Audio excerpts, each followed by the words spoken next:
João 15:7 diz: se vocês permanecerem em mim e as minhas palavras permanecerem em vocês, me pedirão o que quiserem e lhes será concedido.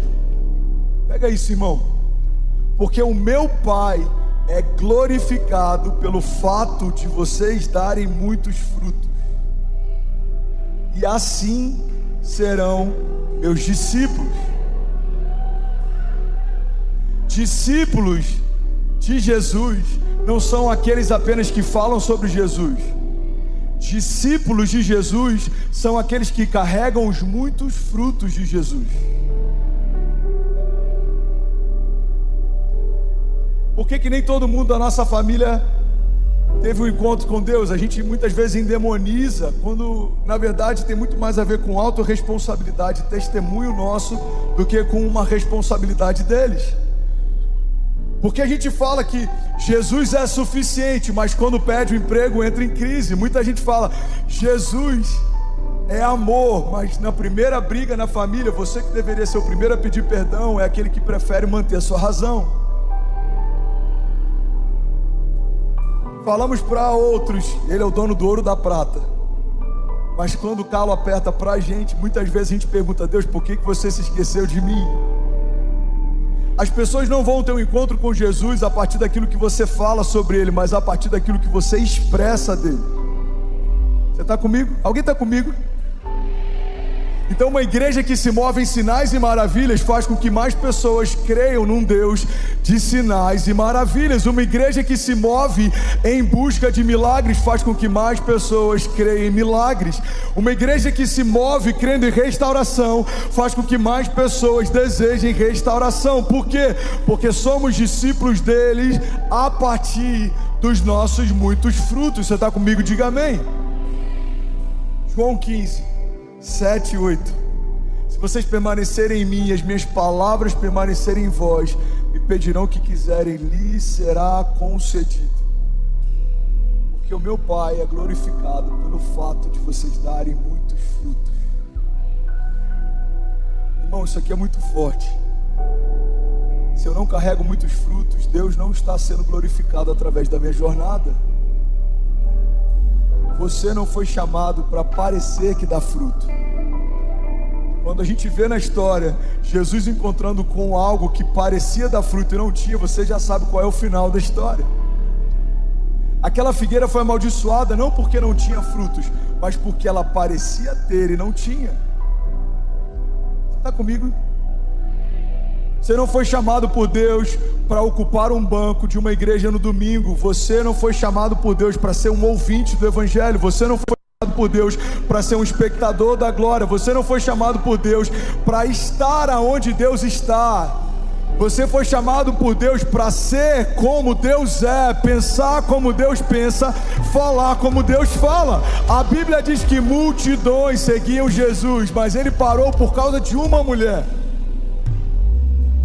A Bíblia diz que multidões seguiam ele no deserto, mas foram poucos que puderam ouvir dele os seus segredos. Então milhares acompanhavam, algumas centenas foram discipuladas, algumas dezenas andavam muito perto, 12 foram escolhidos a dedo, 3 tinham um acesso pessoal, 1 ouvia as batidas do seu coração. Igreja, olha para mim. Estar no movimento de Deus não significa estar vivendo a plenitude de Deus.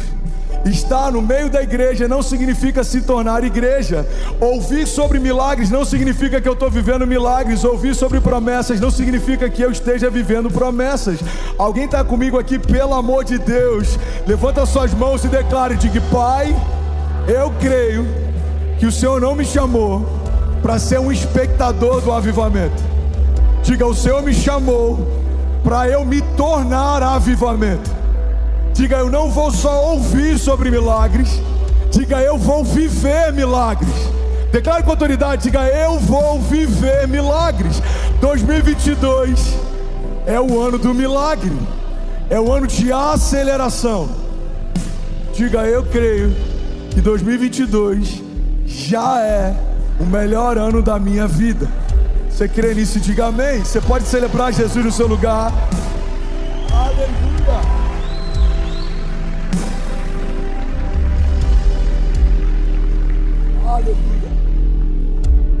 graça quer expor você. Não perca essa esperança. A graça quer revelar o que Deus é capaz de fazer em um homem rendido a Ele. Alguns amigos que me encontram hoje falam: irmão, você está irreconhecível. Eu lembro que no início da minha jornada isso me trazia culpa. Mano, o Fernandes está irreconhecível. Depois de algum tempo eu entendi que é para esse lugar que Deus está me chamando. A tal ponto que as pessoas vão ter dificuldade de encontrar em você um pouco de quem você era. Cara, eu não consigo nem reconhecer mais ele. Pois é, então tá dando certo. Você está vivendo o novo de Deus. É essa esperança que tem que mover a igreja. Você está comigo? Diga amém. Mateus 5,14 diz: ninguém acende uma candeia e a coloca debaixo de uma vasilha. Pelo contrário, coloca no lugar apropriado, e assim ilumina todos os que estão na casa.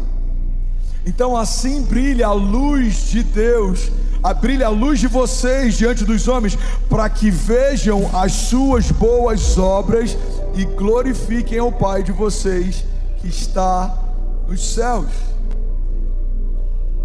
Irmão, a primeira esperança que tem que mover o teu coração durante a tua jornada de fé é entender que em Jesus você se tornou uma carta viva. Fala para quem está do seu lado: muito prazer, eu sou uma carta viva.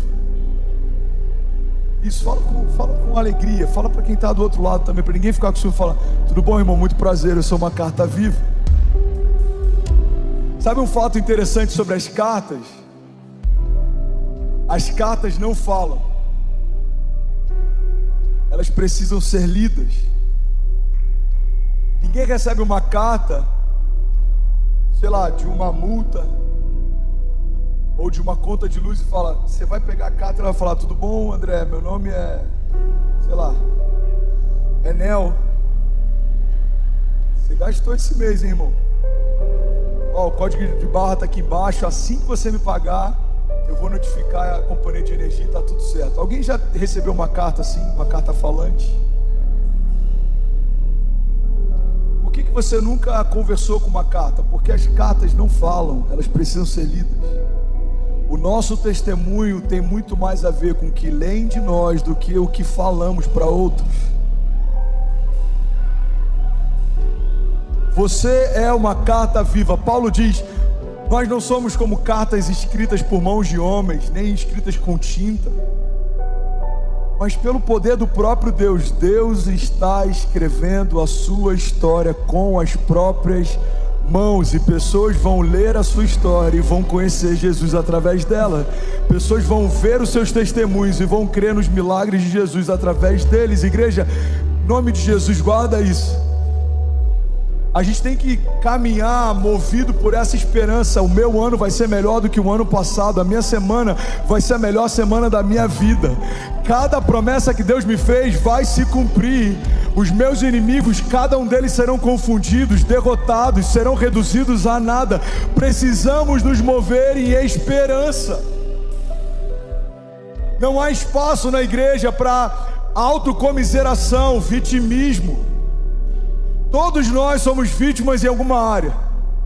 Mas o fato de você ser uma vítima de algo não significa que você precisa ser vitimista. Jesus foi vítima de traição, mas ele não foi vitimista. Paulo foi vítima de prisões, mas ele não foi vitimista. Davi foi vítima de perseguição, mas ele não foi vitimista. A vítima é um problema circunstancial. Vitimismo é uma escolha pessoal. Tem pessoas que preferem viver reclamando do que não aconteceu, do que se mover em esperança para declarar aquilo que vai acontecer. Qual é a esperança que te move, André? A certeza de que Deus não está morto, a garantia de que as promessas que eu carrego não foram feitas por homem, e que o caráter do meu Deus não move de acordo com as circunstâncias. Qual é a esperança que te move, André? A certeza de que os meus filhos contarão histórias a respeito desse tempo, de que nenhuma lágrima foi esquecida e de que nenhum esforço em Deus é em vão. Qual é a esperança que te move, André? A esperança de que a palavra que foi liberada sobre o Brasil está se cumprindo na minha geração. Uma nação que vai ser levantada como um berço de avivamento. Você está comigo? Diga amém. E aí, tudo bem? Você acabou agora de assistir um vídeo. Se você ainda não está inscrito, já se inscreve também no nosso canal, ativa esse sininho aqui embaixo de notificação e toda vez que eu fizer uma live ou estiver transmitindo uma mensagem ao vivo, você vai ser um dos primeiros a saber. Mas eu deixei mais 2 indicações aqui que eu espero que façam muito sentido para você. Então já aproveita e clica para assistir a próxima mensagem, beleza? Seja bem-vindo ao time de incendiários e eu espero de verdade que essas mensagens mudem a sua vida como elas têm mudado a minha também. Até a próxima. Valeu!